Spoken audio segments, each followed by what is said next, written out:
We will start with the obligations of investigator with reference to GCP, all right, goods clinical practice. तो जो हमारा good clinical practice है उसकी क्या क्या इन्वेस्टिगेटर की मॉरल ड्यूटीज़ होती हैं, तो उसको हम देखेंगे यहाँ पे। तो इसमें बेसिकली दो गाइडलाइंस यहाँ पे हम फॉलो करते हैं, जिसमें कि आपका नंबर 1 है ICH E6, all right, and number 2 is 24 CFR 46, ठीक है। तो ICH में आपका जो E6 वाला गाइडलाइन है वो basically good clinical practice guidance के बारे में हमें इंफॉर्मेशन देता है, और 25 CFR 46 जो है वो देता है हमें प्रोटेक्शन ऑफ ह्यूमन सब्जेक्ट, कि ह्यूमन सब्जेक्ट को कैसे प्रोटेक्ट करना है, ठीक है। तो मेनली जो आपका GCP है, जो भी आपके इन्वेस्टिगेटर की ऑब्लिगेशंस हैं, वो इन दो चीज़ों पे डिपेंड करती है, ऑल राइट। नाउ, तो ये डिस्क्लेमर है। डिस्क्लेमर में क्या है कि जो ये प्रेजेंटेशन मैंने प्रिपेयर किया आप लोगों के लिए, तो उसमें क्या है कि कुछ चीज़ें ऐसी हैं जो कि अकॉर्डिंगली सम सेक्शन में not be apply to your protocol. कुछ ऐसे हैं मतलब कि जो प्रोटोकॉल से जो है अप्लाई नहीं करेंगे। Information that not be applicable for studies are indicated by blue italics. तो इसमें कुछ आपको ब्लू इटैलिक्स में कुछ वर्ड्स दिखेंगे, तो वो इन्फॉर्मेशन है जो कि डायरेक्टली जो आपकी स्टडीज़ है उसको इंडिकेट नहीं करेगी, बट इंफॉर्मेशन उसकी यूज़फुल होगी for your GCP obligations, all right, as well as some examples which include reference to investigational product, that is IP investigational brochure, or a study pharmacist, all right, safety reporting and adverse event, randomization and unblinding procedures, regulatory authorities, clinical treatment. So these are some examples from where the content is being referred, all right. And this icon indicating I is information that may be useful but not come directly from ICHO 25 CFR 46, ठीक है। तो जो इस section में इस icon से जो information आपको दिखेगी, तो वो CFR आपका जो 45 CFR 46 है और ICH है, डायरेक्टली उससे नहीं है, बट जो इन्फॉर्मेशन है वो बहुत इंपॉर्टेंट है आप लोगों के लिए, all right. All right, so start with the basis for the research role and responsibilities. So here are the guidelines and regulations. So there are two regulations that we have to follow as a responsibility of the investigator. So number one is good clinical practice, that is GCP guidelines, which comes under ICH E6, ठीक है। ICH E6 के under में जो आता है वो आपका good clinical practice है, ठीक है। It is widely accepted international research standard, ठीक है। तो ये सबसे ज़्यादा जो है एक्सेप्ट किया गया है, right. Title 45 code of federal regulation CFR part 46, ठीक है। तो जो आपका CFR होता है, CFR stand for code of federal regulations, ठीक है। Code of federal regulation is your CFR। तो उसमें 45 CFR और उसके अंडर में जो पार्ट 46 है वो बेसिकली अप्लाइज होता है to federally funded research and federal regulation to protect human subjects, all right. तो इसमें क्या आता है, इसमें कुछ ऐसे फेडरल रेगुलेशंस दिए होते हैं जिससे कि आप ह्यूमन सब्जेक्ट जो होता है वो आपका प्रोटेक्ट होता है, ठीक है। इसमें सब पार्ट ए है जिसमें कि कुछ कॉमन रूल्स दिए हुए होते हैं, ठीक है, for all the human subjects. IRB roles and responsibility and informed consent, all right. So this is all which is included in 45 CFR part 46, ठीक है। तो 45 CFR पार्ट 46 में आपका क्या आता है, जो भी ह्यूमन सब्जेक्ट से रिलेटेड रेगुलेशंस हैं वो वहाँ पे होगी, ठीक है। तो इसमें IRB के रोल्स और रेस्पॉन्सिबिलिटीज़ भी होंगी, as well as inform consent के बारे में भी होंगे, all right. Now basis for the research roles and responsibilities, guidelines and regulations. Now, here additional sections of Code of Federal Regulation apply to clinical trials. तो इसमें क्या है, कुछ यहाँ पे CFR के कुछ अदर पार्ट्स भी हम देखेंगे, जिसमें कि हमारा 21 CFR 11 है, जो कि डील कर रहा है इलेक्ट्रॉनिक रिकॉर्ड्स और इलेक्ट्रॉनिक सिग्नेचर के लिए, ठीक है। 21 CFR 50 है which include the protection of human rights. तो इसमें ह्यूमन राइट्स का प्रोटेक्शन भी यहाँ पे आएगा, all right. As well as 21 CFR 54 include financial disclosure by the clinical investigator, ठीक है। तो यहाँ पे फाइनेंशियली कितना ठीक है अमाउंट उसमें स्पेंड हो रहा है, तो वो भी यहाँ पे डिस्क्लोज होगा bye the clinical investigator. and 21 CFR 56 is deals with institutional review boards. तो ये कुछ CFR के आपके कुछ दो अदर सेक्शन है, एडिशनल सेक्शन है जो आपको याद रखने हैं, ठीक है। एडिशनल गाइडेंस जो है वो आपका FDA इंफॉर्मेशन सीट से यहाँ पे दिया गया, ठीक है। तो these are the basic research roles and responsibilities, all right, and included in guidelines and regulation. Now, what is GCP? GCP होता क्या है? GCP comes under ICH 1.24. All right. So it is a standard for design, conduct, performance, monitoring, auditing, recording, analysis and reporting of clinical trial या फिर आपकी studies. All right. तो जो भी आपकी क्लिनिकल ट्रायल्स हो रहे हैं, जो भी आपकी क्लिनिकल स्टडीज़ हो रहे हैं, उसको किस तरीके से डिज़ाइन करना है, कंडक्ट करना है, परफॉर्म करना है, मॉनिटर करना है या फिर ऑडिटिंग होनी है, फिर उसका recording, analysis and as well as reporting, ठीक है। सो इसमें ये सारी चीज़ें इंक्लूड होती है। It also provide assurance that the data and reported results are credible and accurate, कि जो आपका डेटा आप दे रहे हो, प्रोवाइड कर रहे हो क्लिनिकल स्टडी रिपोर्ट से, तो वो आपका क्या होना चाहिए, क्रेडिबल होना चाहिए और एक्यूरेट, मतलब कि वो सराहनीय होना चाहिए और एक्यूरेट भी होना चाहिए, ठीक है। And that the rights, integrity and confidentiality of subject study subjects are protected, ठीक है। कि जो आप जो स्टडी सब्जेक्ट्स है, जो आपके हेल्दी वॉल्टियर्स हैं, वहाँ पे भी उसके साथ जो है कॉन्फिडेंशियलिटी होगी, ठीक है। तो ये इसमें इंक्लूड होते हैं इसके rights, integrity and confidentiality of that study subjects, all right। So this is about GCP। now why is GCP important? GCP important क्यों है? जो आपका गुड क्लिनिकल प्रैक्टिस है वो important क्यों है? Because it sets minimum quality standard for conduct of clinical research, ठीक है। तो क्लिनिकल रिसर्च को कंडक्ट कराने के लिए उसमें ये कुछ जो है मिनिमम क्वालिटी स्टैंडर्ड्स को सेट करता है, ठीक है, जिसमें कि आपका क्लिनिकल रिसर्च जो है प्रोसीड होता है, alright. Now compliance with GCP, it ensure that the right, safety and well-being of study participants are protected, ठीक है। तो again it is the same thing कि वो GCP से क्या होना चाहिए, कंप्लायंस होना चाहिए, मतलब कि उसमें उसके जो राइट्स हैं, सेफ्टी और वेलबींग से जो भी जिस पे भी स्टडी हो रही है वो क्या होगी, प्रोटेक्ट होगी, जो हमारी ह्यूमन सब्जेक्ट है, ठीक है। उसकी फर्दर सेफ्टी और जो भी वेलबींग है उसका यहाँ पे अच्छी तरीके से ध्यान रखा जाएगा। Ensures the integrity of the data submitted for approval, यहाँ पे अप्रूवल के लिए जो डेटा है उसकी इंटीग्रिटी को भी ये इंश्योर करेगा, ठीक है। Then only it will further go for approval, ठीक है, तभी वो अप्रूवल के लिए जाएगा, ठीक है। Set standards for a system of mutual accountability among sponsor, regulatory authorities, investigator and IRBs, ठीक है। तो यहाँ पे क्या है, देखो जो आपके स्पॉन्सर है, रेगुलेटरी अथॉरिटीज़ है, इन्वेस्टिगेटर है, IRB है, ठीक है। मेन तो आपके यही हैं जो कि इम्पोर्टेंट है GCP के लिए, ठीक है। GCP के लिए क्या क्या इंपॉर्टेंट है, sponsor, regulatory authorities, investigator and IRB। तो इनमें क्या होगा, इनमें एक म्यूचुअल अकाउंटेबिलिटी होगी, ठीक है, जो कि एक सिस्टम के लिए जो है स्टैंडर्ड्स को सेट करेगी, ठीक है। तो ये है इसलिए GCP जो है इम्पोर्टेंट है आपका, alright. Now, the regulation and guidelines concerning the establishment of good clinical practice apply to all study involving human subjects. All right. It applies to interventional studies, including studies without an investigational product, observational studies. It includes specimen collection studies, natural history, etc. and device histories. तो जो आपका GCP है वो applies होगा obviously जो human subject है उस पर, ठीक है। जो ह्यूमन सब्जेक्ट इन्वॉल्व हो रहे हैं उसको कंसिडर करते हुए यहाँ पे ही अप्लाई होगा टू इंटरनेशनल स्टडीज़ के लिए, और जो आपके विदाउट इन्वेस्टिगेशनल प्रोडक्ट जो स्टडीज़ की है, ठीक है, जो एग्जामिनेशन हो रहा है वहाँ पे, ठीक है, प्रायर टू इन्वेस्टिगेशनल प्रोडक्ट वो भी वहाँ पे होगा, और जो है ऑब्जर्वेशनल स्टडीज़ भी वहाँ पे इंक्लूडिंग होंगी, जैसे कि आपका स्पेसिमेन कलेक्शन स्टडीज़ और नेचुरल स्टडीज, और जो डिवाइस जिस पे आपका जो है ह्यूमन सब्जेक्ट्स के थ्रू क्लिनिकल ट्रायल प्रोसीड हो रखा है, ठीक है।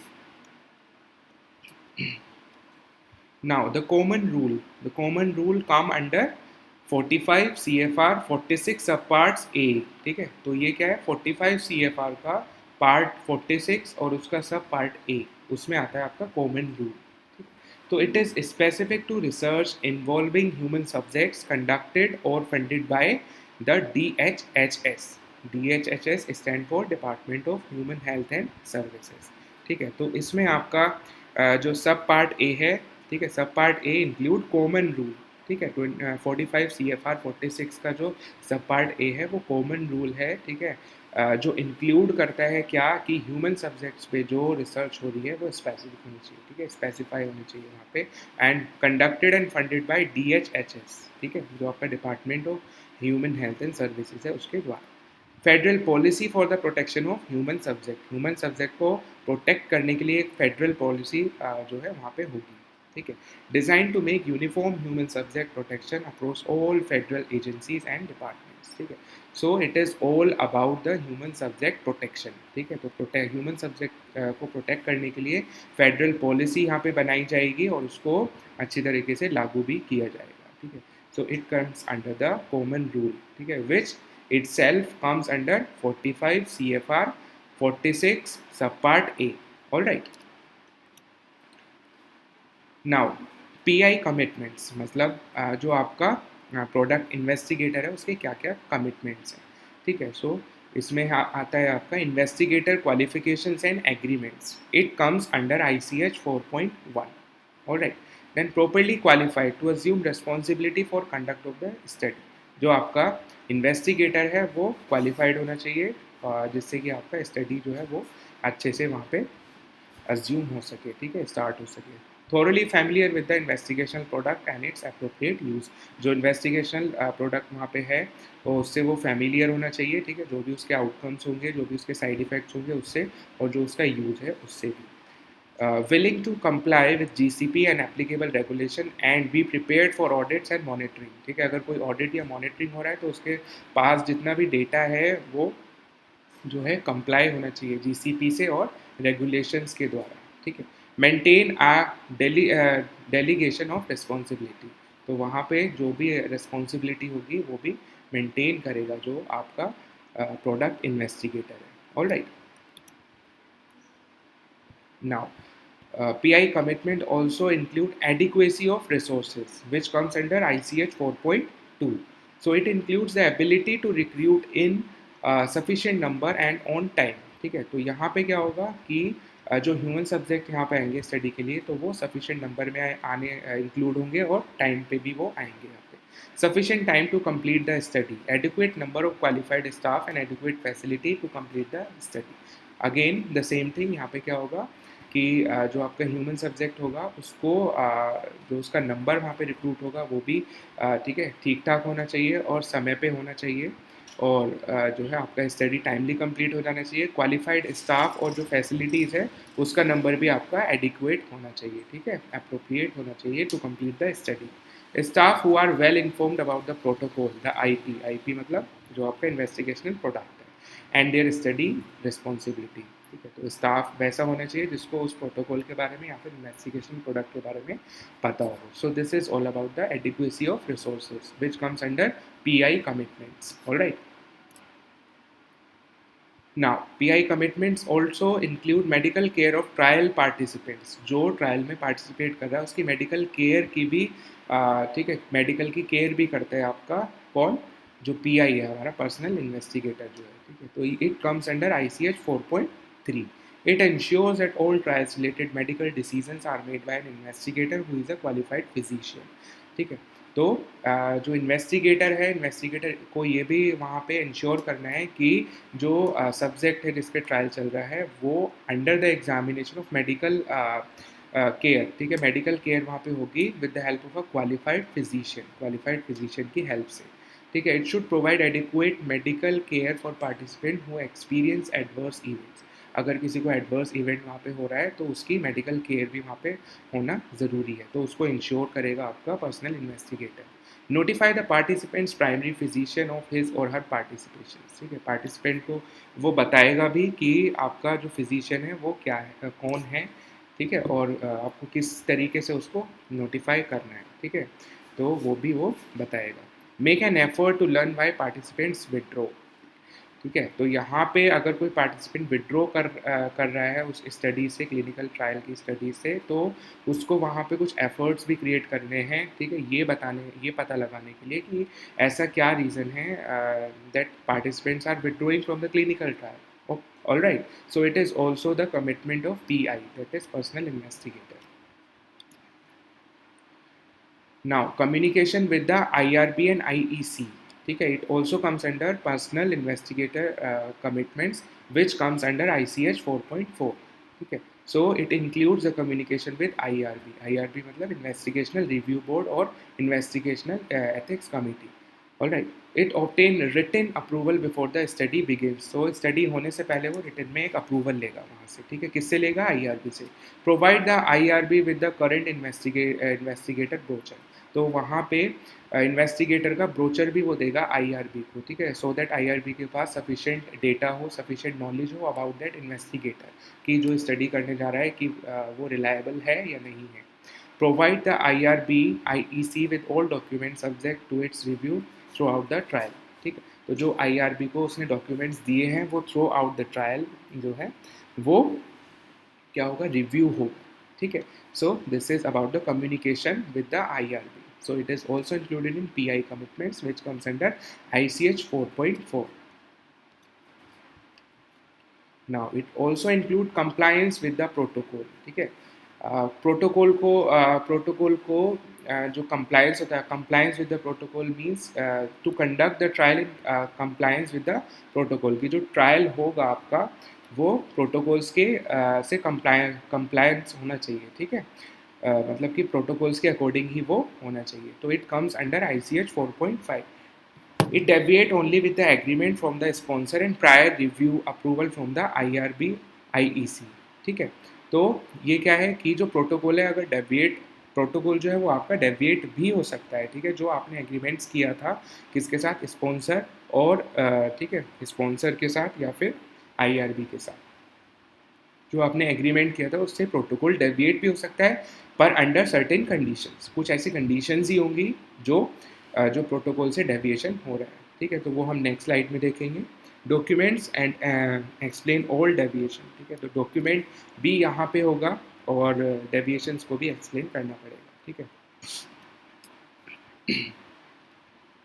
Then the investigator may deviate from the protocol before obtaining agreement from the sponsor and review approval from the IRB IEC only. ठीक है, अगर किसी भी तरीके का प्रोटोकॉल से डेविएशन हो रहा है तो वहाँ पे स्पॉन्सर को जो है IRB को बताना पड़ेगा. IRB उसको रिव्यू करेगा और उसे अप्रूव करेगा.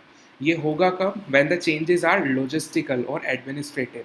ठीक है, प्रोटोकॉल में चेंजेस कब होगा? जब प्रोटोकॉल से डेविएट वो कब होगा? जब जो आपके चेंजेस होंगे वो लॉजिस्टिकल होंगे और एडमिनिस्ट्रेटिव होंगे. ऑल राइट, और to eliminate an immediate hazard to study subject. ठीक है, तो किसी भी मान लो आपको अचानक से इमीडिएटली आपको पता चला कि उस स्टडी से जो है हज़ार्ड होने वाला है. ठीक है, हार्मफुल इफेक्ट एकदम से आपको पता चले उसके, तो आपको क्या करना है? प्रोटोकॉल को चेंज करना पड़ेगा एट दैट टाइम. तो before changing the protocol you have to take permission from IRB. ठीक है, IRB से आपको परमिशन लेना पड़ेगा. And this require immediate submission to the IRB, the sponsor and regulatory authorities if required. ठीक है, तो उस चेंजेस के बारे में आपको IRB को सबमिशन करना है, स्पॉन्सर को और रेगुलेटरी अथॉरिटीज़ अगर वो मांगती है तो. ठीक है, so this is about the compliance with the protocol. ठीक है, exceptions are there and it includes in ICH 4.5. Now, PI commitments also include investigational product, that is IP. ठीक है, responsible for the products, its usage and its storage. ठीक है, तो PI जो आपका personal investigator है उसको प्रोडक्ट के यूसेज और स्टोरेज के बारे में भी पता होना चाहिए. May delegate to a pharmacist under the PI supervision. तो वहाँ पे एक फार्मासिस्ट का होना भी ज़रूरी है. Maintain IP record, investigation products के रिकॉर्ड को मेंटेन करना भी ज़रूरी है. Store as specified by the sponsor and in accordance with applicable regulatory requirements. All right, तो जो आपके रेगुलेटरी रिक्वायरमेंट वहाँ पे सेट हुए हैं, ठीक है, बाय द स्पॉन्सर और ठीक है बाय द रेगुलेटरी अथॉरिटी, तो स्पॉन्सर उसको क्या करेगा? स्टोर करेगा as per the conditions. Use IP in accordance with the protocol. जो आपका इन्वेस्टिगेशनल प्रोडक्ट है वो आपका प्रोटोकॉल के अकॉर्डिंग ही यूज होगा। Alright, now randomization and unblinding procedure, randomization और अनब्लाइंडिंग प्रोसीजर्स के लिए भी आपका पीआई कमिटमेंट्स हैं which comes under ICH 4.7। It follows the study randomization process. ठीक है, तो यहाँ पे क्या होगा, जो स्टडी की जो आपका रेंडमाइजेशन प्रोसीजर है उसकी स्टडी यहाँ पे होगी। ठीक है, ensure that the randomization code is only broken in accordance with the protocol. अगर रेंडमाइजेशन कोड को वहाँ पे जो है तोड़ना भी है तो वो भी प्रोटोकॉल के अकॉर्डिंग होना चाहिए। रेंडमाइजेशन प्रोसीजर मतलब कि आपको रैंडमली अगर कुछ भी स्टडी या कुछ भी प्रोसीजर जो है फॉलो करना है which is according to protocol but little bit different from that. Okay, तो it promptly document and notify the sponsor for any unblinding. ठीक है, तो किसी भी तरीके का अगर वहाँ पे अनब्लाइंडिंग हो रही है तो वहाँ पे वो नोटिफाई करेगी स्पॉन्सर को। ठीक है, now, PI commitments also include informed consent process. Now, informed consent process include regulation and guidance which comes under ICH 4.8 and 45 CFR Part 46. ठीक है, तो जो कंसेंट इन्फॉर्म कंसेंट प्रोसेस के जो रेगुलेशन और गाइडेंस हैं जो कि पीआई कमिटमेंट्स के अंडर में हैं वो आते हैं आपके ICH 4.8 में और 45 CFR पार्ट 46 में। तो these require the same basic element of consent. तो जो इन्फॉर्म कंसेंट प्रोसेस के बारे में जो प्रीवियस लेक्चर में मैंने आपको बताया था तो वही यहाँ पे भी इंक्लूडेड है। ठीक है, यहाँ पे भी एक बार देख लेते हैं उसे। 45 CFR 46 must be followed for research involving human subject that is conducted, supported or otherwise subject to regulation by any federal department or agency। तो जो आपका 45 CFR 46 है यहाँ पे जो ह्यूमन सब्जेक्ट पे, ठीक है, जो भी स्टडी हो रही है उसके बारे में उसको किस तरीके से उसको कंडक्ट करना है, सपोर्ट करना है, that is your consent, informed consent. जो यहाँ पे इन्फॉर्म्ड कंसेंट फॉर्म होगा ना तो उसके बारे में इंफॉर्मेशन यहाँ पे उसको दी जाएगी। ठीक है, उसके बारे में किस तरीके से उसे इन्फॉर्म करना है तो सारी चीज़ें यहाँ पे लिखी हुई होगी। Now informed consent it comes under ICH 4.8। all right, it adheres to GCP and the ethical principle that have their origin in the declaration of Helsinki. ठीक है, तो ये ऑलरेडी हेल्सिंकी के डिक्लेरेशन में है। ठीक है, क्या कि जो आपका इन्फॉर्म कंसेंट है वो आपका कहीं ना कहीं जीसीपी में से अडेयर है और जो एथिकल प्रिंसिपल्स हैं जो उसको फॉलो करेंगे वो भी। Update consent document when new information becomes available.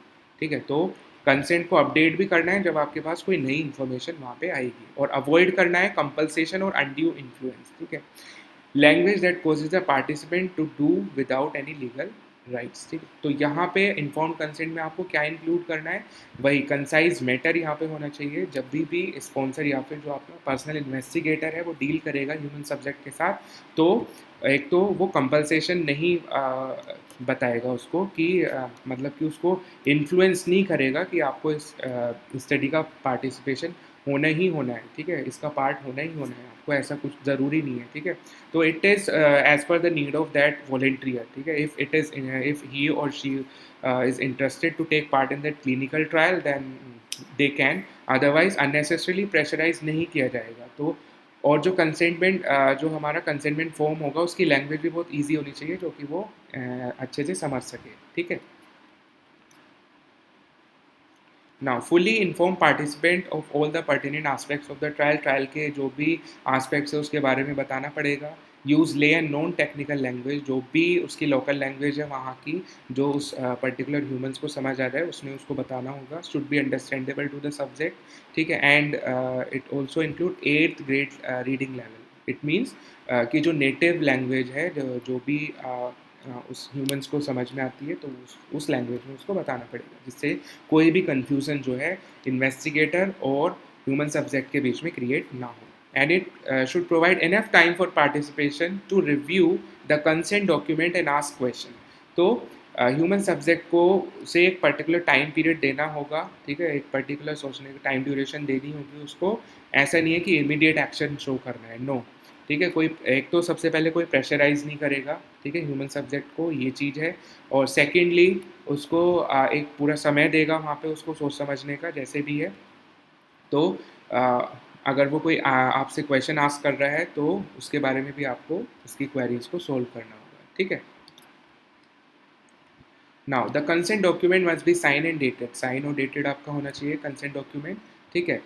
Obtain consent prior to start of any study relative activity. Initial phone screening can be precede consenting, ठीक है। तो स्टडी जो भी आपकी स्टडी रिलेटेड एक्टिविटीज़ हैं वो करने से पहले आपको कंसेंट जो है लेना पड़ेगा। If a participants or representative is unable to read, a witness should be presented during the consenting process, ठीक है। अगर जो पार्टिसिपेंट है इलिटरेट है या पढ़ नहीं पा रहा है तो वहाँ पे एक विटनेस होना बहुत ज़रूरी है ताकि वो उसे कंसेंटिंग प्रोसेस के बारे में समझा सके। It should provide the participant with a copy of signed and dated consent form, ठीक है। तो वहाँ पे पार्टिसिपेंट को वो साइंड और dated with date consent form जो है प्रोवाइड करेगा। All right,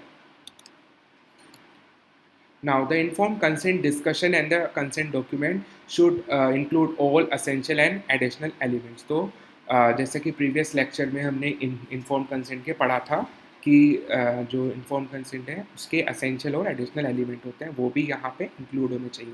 which essential elements include statement that the study involves research, कि जो आपकी स्टडी है वो एक रिसर्च पर्पज से हो रही है। Statement that the participation is voluntary, कि वो आपकी खुद की मर्जी से है, ठीक है।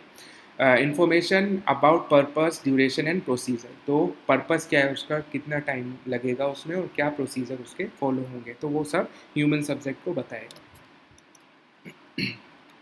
Now, essential elements also include number of subject involved in the study, कितने human subject वहाँ पे आएंगे, description of risk, benefit and alternatives, all right, कोई risk या फिर benefits या कुछ और चीज़ है जो वहाँ पे है ड्यूरिंग स्टडी तो उसको डिस्क्राइब भी करना पड़ेगा। Information about compensation and care for injury, अगर किसी भी तरीके का कुछ नुकसान वहाँ पे ह्यूमन सब्जेक्ट को होता है तो उसके बारे में भी वो बताएगा। Statement regarding confidentiality of record, कि जो रिकॉर्ड है वो कॉन्फिडेंशियल होना चाहिए, उसकी इन्फॉर्मेशन जो है हाइडेड होनी चाहिए, ठीक है, इन बिटवीन द स्पॉन्सर और investigator. All right, description of possible unforeseen risk, ठीक है, जो कि जिस रिस्क के बारे में पता ही नहीं है वो भी वहाँ पे डिस्क्राइब उसको करनी है, ठीक है।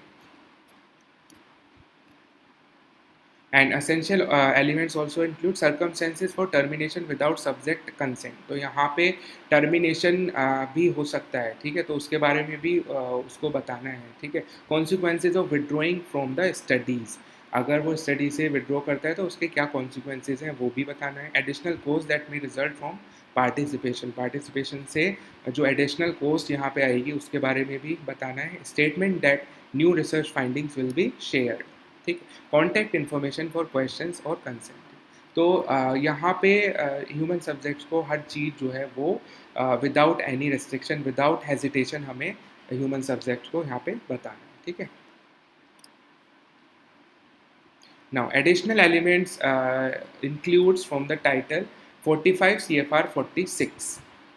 It has subpart B. Subpart B include additional protection for pregnant women's human fetuses and neonates. ठीक, तो subparts B में जो आपका ये CFR 45 CFR पार्ट 46 के अंदर जो सब पार्ट बी है उसमें क्या आता है आपका प्रेग्नेंट लेडीज़ या फिर जो नर्सिंग मदर हैं उसके लिए यहाँ पे प्रोटेक्शन के रूल्स हैं, ठीक है, which comes under part B, sub part B, all right, of 45 CFR 46। And part C, sub part C include additional protection for prisoners, जो प्रिजनर्स हैं उसके लिए क्या प्रोटेक्शन जो है दी गई है वो आएगी आपकी सब पार्ट सी में। एंड सब part D of 45 CFR 46 include additional protections for children, अगर चिल्ड्रन हैं, चिल्ड्रन के ऊपर क्लिनिकल ट्रायल हो रहा है तो उसके लिए क्या प्रोटेक्शन है, so it is given in sub part D, all right. Now, it should also explain the study to the extent it can be understood by the participant who can only be enrolled with the consent of a legally acceptable representative, ठीक है। तो वहाँ पे उसको सारी information जो है बताई जाएगी, ठीक है, किसको, जो आपका LAR है, जो लीगली एक्सेप्टेबल रिप्रेजेंटेटिव है, वही जो ह्यूमन सब्जेक्ट है, ठीक है। Follow guidelines for non therapeutic trials, जो नॉन थेरेपेटिक ट्रायल्स है उसके लिए गाइडलाइंस को फॉलो करना पड़ेगा। Trials in which there is no anticipated direct clinical benefit to the participant, ठीक है, जिसमें पार्टिसिपेंट्स को कोई क्लिनिकल बेनिफिट होगा, ठीक है। तो if participants and LAR can not provide consent, अगर पार्टिसिपेंट और LAR means legally acceptable representative, ठीक है, कंसेंट प्रोवाइड नहीं करेगा तो it should follow measures describe in the protocol. तो उसको मेजर्स, वो उसको जो रूल्स या फिर जो मेजर्स दिए हुए हैं, डिस्क्राइब्ड हैं प्रोटोकॉल में, वो फॉलो करने पड़ेंगे, ठीक है। तो it comes under ICH 4.8। Now, PI commitments also include records and reports. ICH 4.9, ICH 4.9 include records and reports, and ICH 4.10 includes progress report. All right. So here are the records and reports which comes under ICH 4.9. So it includes data which must be ALCOA. It means it should be accurate, legible, contemporaneous, original and attributable and complete, ठीक है। तो वो accurate होना चाहिए, legible होना चाहिए, ठीक है, कॉन्टेम्परेरी होना चाहिए, ओरिजिनल होना चाहिए और अट्रीब्यूटेबल होना चाहिए, ठीक है, और कंप्लीटनेस उसमें होनी चाहिए। This should include how and where the data is recorded is की, कि कैसे और कहाँ पे डेटा को रिकॉर्ड करना है, ठीक है, वो एक तरीके से आपका मेजर की है। If it is not documented it does not exist, अगर डॉक्यूमेंटेड ही नहीं है तो वो एग्जिस्ट नहीं करता, तो ठीक है। So you must remember about ALCOA, ठीक है, ALCOA के बारे में आपको जो है याद रखना है। Data on CRFs should match the source, जो डेटा है CRFs का, वो जो आपका क्लिनिकल रिसर्च जो हो रहा है वो सोर्स डॉक्यूमेंट से आपका मैच करना चाहिए, ठीक है। So this is about the PI commitments which includes records and reports, comes under ICH 4.9. All right. Now, all changes to a CFR must be dated, signed, such that the original data is not obscured. ठीक है, तो जो भी changes हुए हैं आपके clinical report file में, वो आपके with sign and with date जो है चेंज होंगे, ठीक है, जिससे कि आपका ओरिजिनल डेटा जो है वो डिसमिस ना हो। Retain essential documents for at least 2 years, 2 साल तक कम से कम एसेंशियल डॉक्यूमेंट्स को रिटेन करना है। After the last approval of a marketing application, जैसे ही आपका ठीक है मार्केट में एप्लीकेशन अप्रूव्ड हो गया है, तो कम से कम 2 साल के लिए जितने भी एसेंशियल डॉक्यूमेंट्स हैं वो रिटेन होने चाहिए, वो आपके पास प्रिजर्व्ड होने चाहिए। It should provide monitors, auditors, IRBs, IEC और regulatory authorities with direct access to trial records, ठीक है। तो वहाँ पे जो आपके रिकॉर्ड्स हैं उसमें आपके मॉनिटर्स भी होंगे, ठीक है, ऑडिटर्स भी होंगे, IRBs भी होंगे, ठीक है। तो IRBs एंड IEC और आपके रेगुलेटरी अथॉरिटीज़ भी वहाँ पे इंक्लूडेड होंगे, जो कि आपके ट्रायल रिकॉर्ड्स को डायरेक्टली एक्सेस कर सकते हैं, ठीक है। So they have the authority to directly access your clinical trial records. All right. Now, records and reports also include uh, the UPSAE events thoroughly, ठीक है, जो भी वहाँ पे सीरियस एडवर्स इवेंट्स हैं, ठीक है, उसके लिए वहाँ पे मीट क्राइटेरिया, वहाँ पे मीटिंग का क्राइटेरिया एक होगा PI टू डिटर्मिन कैजुअलिटी, कि किस कैजुअलिटी की वजह से जो सीरियस एडवर्स इवेंट है वो आ रहे हैं। तो वहाँ पे मीटिंग होगी आपकी पर्सनल इन्वेस्टिगेटर से, फॉलो अप इन्फॉर्मेशन का फॉलो अप होगा, ठीक है, जिससे कि आपका to make records available to monitor, auditor and inspector, ठीक है। तो यहाँ पे जो रिकॉर्ड्स जनरेटेड होंगे that should be available to monitors, auditors and your inspectors, ठीक है। Monitor is personal investigator. All right. Record retention again institutional requirement वहाँ पे होंगी। ICH GCP means 2 years after last approval of marketing application in an ICH region, ठीक है। जो आपका ICH reason में जिसको अप्रूवल मिल गया है, तो वो कम से कम 2 साल के लिए अपने डेटा को प्रिजर्व करके रखेगा। It should follow protocol NIH and local institutional requirement, ठीक है। तो वो प्रोटोकॉल को फॉलो करेगा और जो आपकी नेशनल इंफॉर्मेशन अथॉरिटीज़ हैं और लोकल इंस्टीट्यूशनल रिक्वायरमेंट्स है उसको वो फॉलो करेगा। Longest requirements should be follow, ठीक है। तो यहाँ पे जो रिक्वायरमेंट्स है वो आपकी फॉलोड होंगी. सो this is about records and reports. It also include essential documents. Essential documents permit evaluation of the conduct of the study and validation of the data. कि जो आपने स्टडी कंडक्ट किया उसको इवेल्युएट करना है और डेटा की वैलिडिटी को भी वो बताएगा. ICH GCP E6 section 8.0 provides a table of essential documents, purpose of document and the location broken down according to stage of study. ठीक है. तो जो आई C H G C P का E6 सेक्शन 8.0 है वो क्या बताएगा आपको असेंशियल डॉक्यूमेंट्स के बारे में. ठीक है. It has a table of essential documents और डॉक्यूमेंट्स का पर्पस क्या है. ठीक है. And location broke down according to stage of study. ठीक है. तो जो स्टडी की स्टेज है उसके अकॉर्डिंग अगर कुछ भी वहाँ पे ब्रेक डाउन हो रहा है तो उसके बारे में भी इंफॉर्मेशन होगी आपका E6 सेक्शन 8.0. ठीक है. Approved documents maintained at centralized location with copies. ठीक है. सेंट्रलाइज लोकेशन में जो आपके डॉक्यूमेंट मेंटेन्ड होंगे, जो अप्रूव्ड डॉक्यूमेंट्स जो मेंटेन्ड है वो जो है कॉपीज़ के साथ वहाँ पे होना चाहिए. किसकी कॉपीज़ होगी वहाँ? प्रोटोकॉल की और जो आपका MOPs है. एट सैटेलाइट लोकेशन जो कि मेन सेंट्रलाइज लोकेशन है आपकी वहाँ पे. ठीक है. जो भी आपके मेन डॉक्यूमेंट्स है उसकी वहाँ पे एडिशनल कॉपीज़ भी होनी चाहिए. Reviewed for completeness and accuracy. ठीक है. कंप्लीटनेस और एक्यूरेसी के लिए ये क्या होगा? रिव्यूड होगा. Then essential documents, here are some examples like investigator of records, that is IOR or 1572. CVs for PI and सब इन्वेस्टिगेटर. तो यहाँ पे करिकुलम विटास भी होंगे जो पर्सनल इन्वेस्टिगेटर है और सब इन्वेस्टिगेटर है. और जो रिकॉर्ड है इन्वेस्टिगेटर का वो भी होगा. लाइसेंसेस एज अप्रोप्रिएट लाइसेंस भी होंगे. Training records for all study personal, जो भी आप स्टडी कर रहे हो उसका ट्रेनिंग रिकॉर्ड भी होगा. प्रोटोकॉल अमेंडमेंट सिग्नेचर पेज भी होंगे. IRB मेंबरशिप लिस्ट और रोस्टर. ठीक है. रोस्टर जिसको बोलते हैं. IRB मेंबरशिप लिस्ट भी होगी जो आपके इंस्टीट्यूशनल रिव्यू बोर्ड के मेंबरशिप ली हुई है उसकी लिस्ट भी यहाँ पे जो है एज एन एग्जाम्पल है ये एसेंशियल डॉक्यूमेंट्स का. IRB अप्रूवल्स होगा किसका? प्रोटोकॉल्स का, कंसेंट्स का, एड्स का और हैंडआउट्स का, जो भी आप जो है तरीका यूज़ कर रहे हो. कम्युनिकेशन भी एक तरीके से है जिसमें कि कम्युनिकेशन डेटा भी यहाँ पे होगा with IRB sponsor CRO if applicable.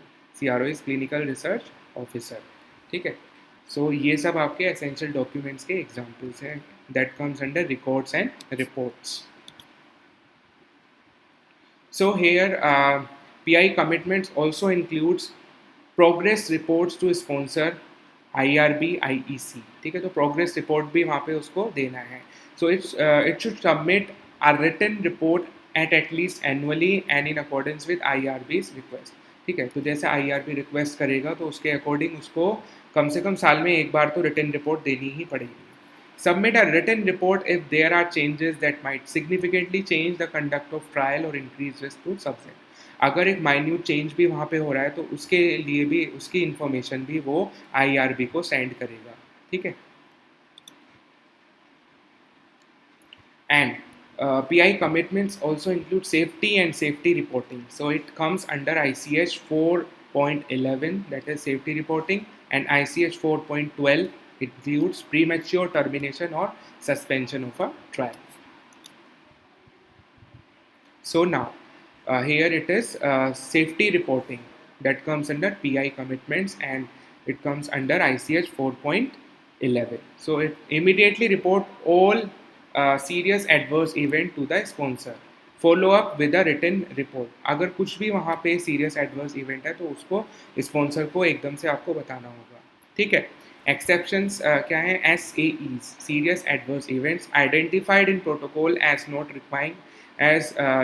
Requiring immediate reporting. ठीक है. तो वहाँ पे क्या है, जो प्रोटोकॉल में ऑलरेडी जो है आइडेंटिफाइड है उसको आपको क्या करना है? एक्सेप्ट करना है. ठीक है. Identify study participants using codes rather than personal identifiers. तो आपको ऐसे स्टडी पार्टिसिपेंट्स को लेना है जो कि अपनी पर्सनल आइडेंटिटी को ना देके कोड जो है यूज़ कर रहे हैं. ठीक है. Comply with applicable regulatory requirements related to the reporting of unexpected serious adverse drug reaction to the regulatory authorities and the IRB, ठीक है। तो जो भी कुछ भी आपका जो सीरियस एडवर्स रिएक्शन हो रहा है उसको बताना पड़ेगा आपको IRBs को, ठीक है। It should also include to report AEs जो आपके adverse events हैं and or lab abnormalities critical to safety evaluation to the sponsor per protocol, ठीक है। तो जो आपके पर प्रोटोकॉल जो स्पॉन्सर ने वहाँ पे ठीक है सेफ्टी इवेल्युएशन करते वक्त जो एबनॉर्मलिटीज़ आई है, ठीक है, सेफ्टी इवेल्युएशन करते वक्त जो लैब एबनॉर्मलिटीज़ वहाँ पे आई है विच कैन बी क्रिटिकल, जो कि एक जो है क्रिटिकल पैरामीटर हो सकता है, तो वो भी वहाँ पे रिपोर्ट होगा to sponsor. Provide the sponsor and IRB with additional request information about autopsy report in the event of a death, ठीक है, EKG और अदर सपोर्टिंग डॉक्यूमेंटेशन। तो अगर इन केस प्रोसीजर के दौरान आपके ह्यूमन सब्जेक्ट की डेथ हो जाती है, ठीक है, तो वहाँ पे भी उसको ऑटोप्सी रिपोर्ट जो है वहाँ पे देनी पड़ेगी, ठीक है, या फिर अगर कुछ भी डॉक्यूमेंट है वैसा लीगलाइज्ड डॉक्यूमेंट वहाँ पे, जैसे कि has to be asked by IRB, तो आपको वो देना पड़ेगा। All right. Now, PI commitments, which includes premature termination or suspension of a study. So it includes under ICH 4.12. ठीक है. So what are the condition? ठीक है, ऐसी कंडीशन क्या होंगी जिससे कि आपका प्रीमेच्योर टर्मिनेशन या फिर सस्पेंशन होगा और आपको किसको नोटिफाई करना है, ठीक है। सो condition first is study terminated और सस्पेंडेड, कि आपने टर्मिनेट ही कर दिया या फिर सस्पेंड कर दिया, तो उस केस में आपको सभी पार्टिसिपेंट्स को बताना पड़ेगा, ठीक है। PI टर्मिनेट्स स्टडी, जो आपका प्रोडक्ट इन्वेस्टिगेटर है उसने स्टडी को टर्मिनेट कर दिया, तो वो किसको बताएगा, इंस्टीट्यूशन को, स्पॉन्सर को और आपका IRB को वो नोटिफाई करेगा इन राइटिंग, ठीक है, रिटन परमिशन, रिटन लेटर में वो IRB को देगा। स्पॉन्सर्स टर्मिनेट स्टडी, ठीक है, अगर ऐसी कंडीशन है जहाँ पे स्पॉन्सर जो है वो टर्मिनेट कर रहा है स्टडी को, तो वो बताएगा आपका इंस्टीट्यूशन को और IRB को, ठीक है। If IRB terminates study, then it will tell to institution as well as to sponsor, ठीक है। So it is about the premature termination or suspension of a study which comes under ICH 4.12. All right. Now, the final reports comes under ICH 4.13. At study completion, the investigator should provide documentation, ठीक है, और किसको provide करेगा, कौन कौन से document को provide करेगा और किसको प्रोवाइड करेगा, इन्वेस्टिगेटर जब फाइनल रिपोर्ट वो जनरेट करेगा, जो क्लिनिकल स्टडी की फाइनल रिपोर्ट आएगी, तो इन्वेस्टिगेटर क्या क्या डॉक्यूमेंट प्रोवाइड करेगा और किसको प्रोवाइड करेगा। Documentation includes notification of study completion, ठीक है, कि जो स्टडी है वो कंप्लीट हो गई है उसका नोटिफिकेशन देगा, किसको देगा, जहाँ पे वो कर रहा है इंस्टीट्यूशन, ठीक है, जहाँ पे एप्लीकेबल होगा, ठीक है, where applicable. Summary of the trials outcome, जो ट्रायल्स का जो आउटकम है उसकी समरी वो देगा, किसको देगा, ऑब्वियसली IRB और IEC को ही देगा। एनी रिक्वायर्ड रिपोर्ट्स, अगर कोई भी रिपोर्ट्स, ठीक है, जो रिक्वायर्ड रिपोर्ट्स है वो आपकी रेगुलेटरी अथॉरिटीज़ ही बेसिकली यहाँ पे मांगेगी, तो वो उसको देना पड़ेगा, ठीक है। तो this all include in your final report, ठीक है, which comes under ICH 4.13। Now examples of common non compliance, ठीक है, अगर वहाँ पे कंप्लाई नहीं कर रहा है या नॉन कंप्लायंस है तो उसके क्या एग्जाम्पल है, insufficient evidence of investigator involvement या फिर ओवरसाइट, ठीक है, अगर जो आपका डेटा है वो नॉन कंप्लायंस है तो किस वजह से है, कि आपके पास या तो जो आपके पास एविडेंस है इन्वेस्टिगेटर इन्वॉल्वमेंट के जो एविडेंस है वो या तो इनसफिशिएंट है या फिर no documented delegation of responsibility scope of work, मतलब कुछ ऐसा डॉक्यूमेंटेड, ठीक है, प्रोसीजर वहाँ पे फॉलो ही नहीं हुआ। Failure to adhere to protocol requirement, जो प्रोटोकॉल की रिक्वायरमेंट्स थी उसको जो है अच्छे से ठीक है फॉलो ही नहीं किया, तो वो फेल हो गई एक तरीके से। इनएडिक्वेट सोर्स डॉक्यूमेंट, ठीक है, सोर्स डॉक्यूमेंट वहाँ पे एडिक्वेट है ही नहीं। Changes made to original records without audit trail of when by whom, ठीक है, तो जो आपके ओरिजिनल रिकॉर्ड्स हैं वो चेंज हो गए हैं, ठीक है, तो पता ही नहीं है कैसे हुआ, क्यों हुआ, किसने किया। फेलियर टू रिपोर्ट यूपीस और आपके SAEs अप्रोप्रिएटली, ठीक है, तो जो सीरियस एडवर्स इवेंट से, ठीक है, वो आपने रिपोर्ट ही नहीं किए, तो वहाँ पे एक तरीके से वो it will act as a common non compliance to that study reports and record as well as to your clinical study. Participants not signing most current version of consent form, तो जो करंट वर्जन था consent form का उसे participant ने sign नहीं किया। इनएडिक्वेट product accountability record, ठीक है। तो जो प्रोडक्ट जिस पे इन्वेस्टिगेशन चल रही है उसका रिकॉर्ड आपके पास उतना मेंटेन ही नहीं है, ठीक है। नाउ कॉन्सिक्वेंसेस क्या होंगे, नॉन कंप्लायंस के कॉन्सिक्वेंसेस क्या हैं। Non compliance runs the range from simple mistakes to fraud, ठीक है। अगर आपके पास छोटी सी भी मिस्टेक हो गई तो वो मिस्टेक जो है फ्रॉड में बदल जाएगी आपकी, ठीक है, क्योंकि आप क्लिनिकल ट्रायल कर रहे हो और वहाँ पे ह्यूमन सब्जेक्ट को आप ले रहे हो फॉर स्टडी पर्पस, ठीक है। तो you have to be very careful while dealing with the clinical trial studies, alright. Even simple mistakes can be costly, consent, specimen handling and processing, labeling, ठीक है। तो एक छोटी सी मिस्टेक भी आपको बहुत कॉस्टली सिद्ध हो सकती है। कंसेंट, चाहे वो कंसेंट से रिलेटेड हो या स्पेसिमेन हैंडलिंग या फिर प्रोसेसिंग से रिलेटेड हो। Consequences can be range from loss of data include subject site study data considered invalid, alright. Professional reputational risk for pi and institutional, तो एक तरीके से वो जो है रेपुटेशन जो है आपकी ख़राब हो जाएगी, जो पर्सनल इन्वेस्टिगेटर है उसकी और जो इंस्टीट्यूशनल है उसकी रेपुटेशन एक तरीके से ख़राब हो जाएगी। So these are the consequence of non compliance, alright. Now applying GCP to your studies, understanding is a key to protecting subject safety and integrity of data. किस तरीके से आप अपने स्टडीज़ पे जीसीपी को इन्वॉल्व करोगे, अप्लाई करोगे, ठीक है। तो एक तरीके से क्या है, अंडरस्टैंडिंग जो है, किसी भी चीज़ में अंडरस्टैंडिंग होना बहुत ज़रूरी है। तो वही कह रहे हैं, understanding is a key to protecting subject safety and integrity of data. Monitoring and quality management help ensure compliance. अगर आपका जितना भी डेटा मॉनिटर हो रहा है और क्वालिटी मैनेजमेंट वहाँ पे है तो आपका डेटा जो है compliance, ultimately it is the PI's responsibility, ठीक है। तो ये पर्सनल प्रोडक्ट इन्वेस्टिगेटर जो है आपका उसकी रिस्पॉन्सिबिलिटी है, ठीक है। तो these are the obligations, these all are the obligations that we have studied over here, ठीक है, which is related with product investigator, ठीक है। आई होप कि ये लेक्चर बहुत पसंद आया होगा आप सभी को। Thank you.